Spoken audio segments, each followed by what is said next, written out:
دلیل میدیدم فقط داشت قلبمو میدرید. اونی که بهش گفت ناز تو میخرم گوه میخوردون فقط بدنشو میخرید. سارقه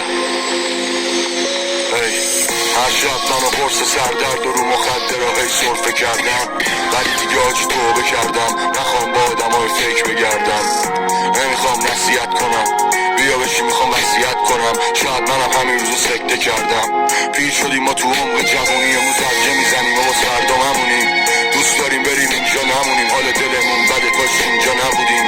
واسه قلبی که شکست تو سینه، بدتر خودم تو خیابونا پرن، سردرگمن حسرت میخورن و بربر شدن.